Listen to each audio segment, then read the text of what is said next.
61 ട്രെഞ്ചുകൾ ഇതിൻ്റെ പട്ടണത്തിൻ്റെ വിവിധ പ്രദേശങ്ങളിലായി ഇട്ടിട്ടു. ഇത് ഗോൾഡ് ഒബ്ജക്ട്സ് ഇവിടെ നിന്ന് കിട്ടിയിട്ടുള്ളത്, ഗോൾഡ് ആൻഡ് ഗോൾഡൻ ആക്സ്. അപ്പം എയർലി ഹിസ്റ്ററി പീരീഡ് മുതൽ അതിന് മുൻപ് ഏകദേശം 3000 വർഷം 2500 വർഷം 3000 വർഷം മുമ്പ് മുതലുള്ള കുറേ സാധനങ്ങളെല്ലാം 2.5 മീറ്ററോളം ആഴത്തിലുള്ള ട്രെഞ്ചാണ് ഇട്ട്. അപ്പോൾ അങ്ങനെയുള്ള കുറേ ടെറാക്കോട്ട സാധനങ്ങൾ, അതുപോലെ തന്നെ കുറച്ച് ആയുധങ്ങൾ, പിന്നെ എൻഡാംഗ്ലിയോ, ഇങ്ങനെയുള്ള കുറേയേറെ സാധനങ്ങൾ നമുക്ക് ഇവിടുന്ന് എക്സ്കവേറ്റ് ചെയ്തെടുക്കാനായിട്ട് പറ്റിയിട്ടുണ്ട്.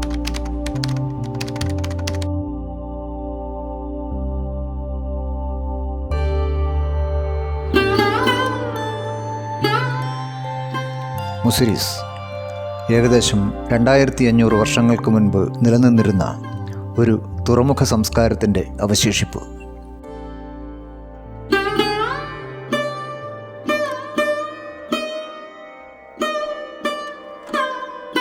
എറണാകുളം ജില്ലയിലെ വടക്കൻ പറവൂർ മുതൽ തൃശ്ശൂർ ജില്ലയിലെ കൊടുങ്ങല്ലൂർ വരെ നീണ്ടുകിടക്കുന്നതാണ് മുസിരിസ് പൈതൃക പദ്ധതി.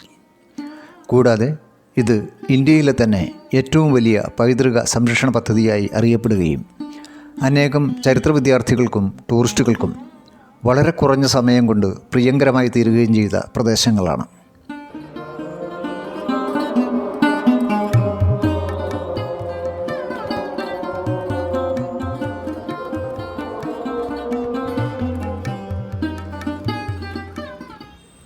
ഈ പദ്ധതിയിൽ ഉൾപ്പെടുത്തി അനേകം ടൂറിസ്റ്റ് വികസന പ്രൊജക്റ്റുകളും കൂടാതെ 34ഓളം പൗരാണിക ക്ഷേത്രങ്ങളെ ഉൾപ്പെടുത്തി അതിൻ്റെ അടിസ്ഥാന വികസന സൗകര്യങ്ങളും ഒരുക്കുന്നു.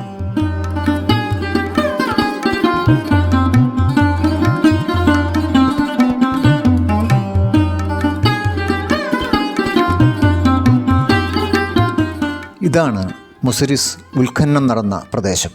എൻ്റെ പേര് ബെന്നി സെബാസ്റ്റ്യൻ.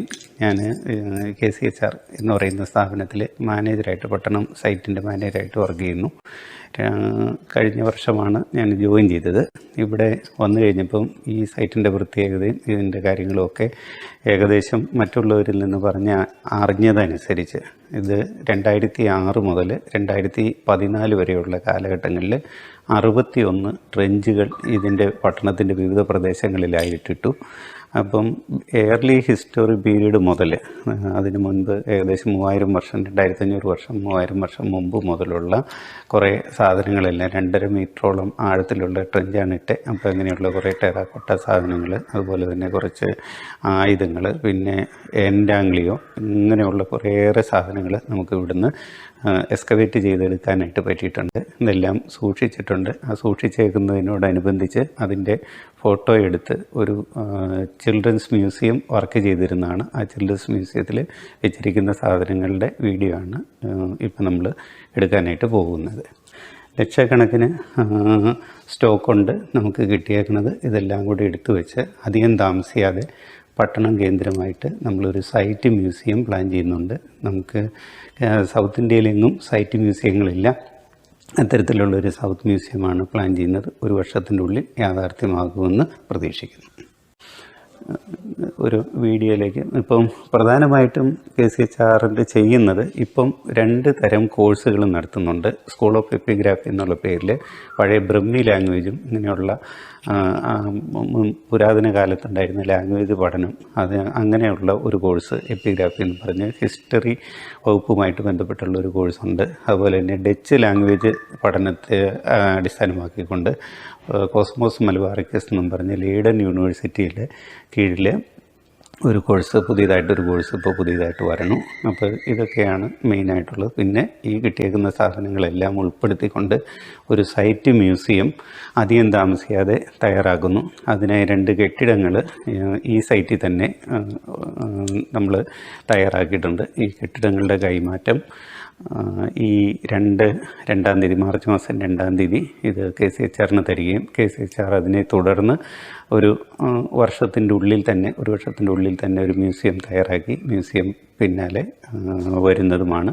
അന്നേരം മൊത്തം ആളുകൾക്ക് കയറി കാണാനും അതുപോലെ ഈ കാര്യങ്ങളെപ്പറ്റി പഠിക്കാനും ഒക്കെയുള്ള എല്ലാ സൗകര്യങ്ങളും അതിനോടനുബന്ധിച്ച് ചെയ്യുന്നതായിരിക്കും. ഇപ്പം നിലവിൽ ഞങ്ങൾ പ്രദർശനത്തിന് വെച്ചിരിക്കുന്ന വസ്തുക്കളെ സംബന്ധിക്കുന്ന ഒരു വസ്തുക്കളെ സംബന്ധിച്ച ചെറിയ വിവരണം ആണ് ഈ വീഡിയോയിലൂടെ ഉൾപ്പെടുത്തുന്നത്.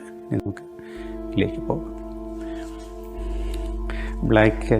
ഈ picture black and red ware and black ware, ഇത് ഒരു കാലത്ത്, അതായത് 2000 വർഷങ്ങൾക്ക് മുൻപ് വിദേശ രാജ്യങ്ങളിൽ നിലനിന്നിരുന്ന ഒരു സംവിധാനമാണ്. അതായത് പുറമേ റെഡും ഉള്ളിൽ ബ്ലാക്കും, പുറമേ ബ്ലാക്ക് മാത്രം, അങ്ങനെ ആയിട്ടുള്ള ചെറിയ സാധനങ്ങൾ, ഇപ്പം പാത്രങ്ങൾ, ചട്ടികൾ, കറിച്ചട്ടികൾ, ഇങ്ങനെയുള്ളതൊക്കെ പണ്ട് കാലത്ത് ഉപയോഗിച്ചിരുന്നു. ഇതിൻ്റെ ഒരു ട്രഡീഷൻ പുറകിലേക്ക് പോവുകയാണെങ്കിൽ black ware and red wares were seen in iron age early history burials and habitations എന്നാണ് ഇത് അറിയപ്പെടുന്നത്.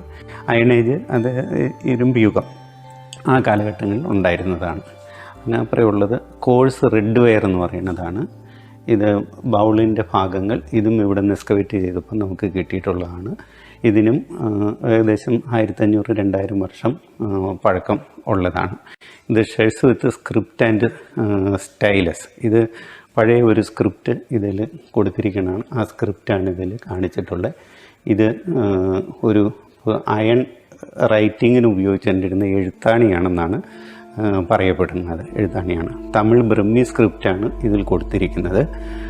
അത് 2011 പട്ടണത്തിൽ നിന്ന് ഒരു ട്രെഞ്ചിൽ നിന്ന് കിട്ടിയതാണ്. 5 ലെറ്ററുകൾ ഇതിനകത്തുണ്ട്. പിന്നെയുള്ളത് ഫ്രാങ്കിൻസിസ് ആൻഡ് പോസിബിൾ വുഡ്, മരത്തിൻ്റെ ഓരോരോ സാധനങ്ങളാണ്. ഇതും ഉപകരണങ്ങളായിട്ടും മറ്റും ഉപയോഗിച്ചുകൊണ്ടിരുന്നതാണ്. അങ്ങനെയുള്ള സാധനങ്ങളുടെ പീസുകൾ കിട്ടിയതാണ് ഈ കാണിച്ചിരിക്കുന്നത്.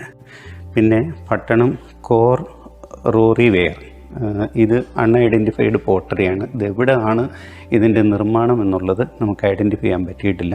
പക്ഷേ ഡിഗ് ചെയ്ത പിറ്റിൽ നിന്ന് ഈ സാധനം നമുക്ക് കിട്ടിയിട്ടുണ്ട്. പിന്നെ torpedo jars and South Arabian ovoid jar, West Asian ceramics ആണ്. വെസ്റ്റ് ഏഷ്യൻ സെറാമിക്സിൽ പെട്ടിരിക്കുന്ന സാധനങ്ങളാണ്. സൗത്ത് അറേബ്യൻ ഓവിഡ് ജാറിൻ്റെ പാർട്ടാണ് ഈ കിട്ടിയിരിക്കുന്ന സാധനം. ടോർപ്പഡോ ജാർസ് ഡീറ്റെയിൽസ് ഇവിടെ കൊടുത്തിട്ടുണ്ട്. ഇത് 3rd century CE 8th century മുതൽ ക്രിസ്ത്യൻ ഇറ 3-ാം നൂറ്റാണ്ട് തൊട്ട് 8ാം നൂറ്റാണ്ട് വരെ പ്രചാരത്തിലുണ്ടായിരുന്ന ഒരു വെയറാണ്. ഇതിന് തീരെ ലൈറ്റ് വെയ്റ്റ് ആണ്. ഇനി turquoise glazed pottery and fish plates ഈ കൊടുത്തിരിക്കുന്നത്. ഇതും ബ്ലൂ ഷേപ്പിലുള്ളതുകൊണ്ട് നന്നായി ഗ്ലേസ് വരുത്തിയിട്ടുണ്ട്. ഇതിൻ്റെ അവശിഷ്ടങ്ങൾ നമുക്ക് ഇവിടെ നിന്ന് കിട്ടിയിട്ടുണ്ട്. 3rd സെഞ്ച്വറി BC തൊട്ട് 8th സെഞ്ച്വറി വരെ കണ്ടിരുന്ന ഒന്നാണ്. സോഫാർ പട്ടണം 2219. അത് ഇതിൻ്റെ ഉള്ളിൽ ബെറി ചെയ്ത് കിടന്നു. ടെറ സിജിലാറ്റ, മെഡിറ്ററേനിയൻ സെറാമിക്സിൽപ്പെട്ട സാധനങ്ങളാണ് ഇതുള്ളത്. ഇത്തരം സംഗതികളാണ് കൂടുതലായിട്ടുണ്ടായിരുന്നത്. ഇത് digging on the banks of Periyar, excavating, ആദ്യത്തെ ഇങ്ങനെയാണ് ട്രെഞ്ച് ഇട്ടിരുന്നത്. ഇത് എടുത്തിരുന്നതും ട്രെഞ്ച് കുഴിച്ചിരുന്നതും ഓരോ സാധനങ്ങൾ കിട്ടുമ്പോൾ ആ കിട്ടിയേക്കുന്നത് വളരെ ശ്രദ്ധയോടെ നഷ്ടപ്പെട്ടു പോകാത്ത വിധത്തിൽ പറക്കി അടുക്കി എടുത്തിരുന്ന ആ വർക്കിൻ്റെ ഒരു പാർട്ടായിട്ട് കൊടുത്തിരിക്കുന്ന പടമാണ്. അടുത്തത് റിങ് വെല്ലാണ്. ഇത് കുഴൽക്കിണർ പോലെ ഓരോ കിണറിൻ്റെ ഉള്ളിലും അതിൻ്റെ മോഡൽസ് ഇറക്കി വെച്ചിരിക്കുന്നു. അങ്ങനെ 6 8 വരെ മുകളിൽ അടുക്കി വെച്ചിരുന്നതാണ്. ഈ അടുത്ത കാലത്തും, അതായത് ഒരു 2 മാസം മുൻപും നമുക്കിവിടെ അടുത്തൊരു സൈറ്റിൽ നിന്ന് റിങ് വെല്ല് കിട്ടിയിട്ടുണ്ട്. ഈ 2 അവിടെ നിന്ന് കിട്ടിയതാണ്. ഈ അടുത്ത് ഒരു 3-4 മാസമായിട്ടുള്ളൂ ഇവിടെ അടുത്ത് പെരനിർമ്മാണവുമായിട്ട് ബന്ധപ്പെട്ട് ഒരു സൈറ്റിൽ ചെന്നപ്പോൾ അവിടെ നിന്ന് കിട്ടിയ 2 പീസസാണിത്. ഇതതിൻ്റെ ഒരു പീസ് നേരത്തെ ഇവിടെ നിന്ന് കിട്ടിയത്. ഇത് ടോയ്ലറ്റ് ഫീച്ചർ അത് കാണിക്കുന്നതാണ്. അന്ന് കാലത്തും ഇന്നുള്ള രീതിയിലുള്ള ട്രെഞ്ച് സംവിധാനവും ഇതെടുത്ത സമയത്ത് അങ്ങനെയുള്ള നിർമ്മിതികളും കാര്യങ്ങളുമാണ് ഇതിനകത്ത് കാണിച്ചിട്ടുള്ളത്. ഇവിടെ അന്ന് 61 ട്രഞ്ച് ഇട്ടതിൽ ഒരു ട്രഞ്ച്. അടുത്തത് ഇത് ആർക്കിടെക്ചറൽ റിമെയിൻസ് ആണ്. ഇതിങ്ങനെ ഒരു കൺസ്ട്രക്ഷൻ നമ്മൾ കുഴിച്ച് ചെന്നപ്പോൾ കണ്ടു. ഇത് ഇത്തരത്തിൽ ഒരു നിർമ്മാണം ഇതെന്ത് സ്റ്റോർ ഹൗസായിട്ടോ മറ്റോ ഉപയോഗിച്ചിരുന്നതാണ് പണ്ട് കാലത്ത്. ഈ കുരുമുളക്, നെല്ല് ഇത്യാദി സാധനങ്ങളൊക്കെ നമുക്ക് ഇവിടുന്ന് കിട്ടിയിട്ടുണ്ട്. അതിൻ്റെ ഉള്ളിൽ ഈ കട്ട കൊണ്ട് കെട്ടിയിട്ട്, ചുടുകട്ട കൊണ്ട് കെട്ടിയിട്ട് ആ കെട്ടിയേക്കുന്നതിൻ്റെ ഉള്ളിൽ സ്റ്റോക്ക് ചെയ്തിരുന്നതായിട്ടാണ് കണക്കാക്കുന്നത്.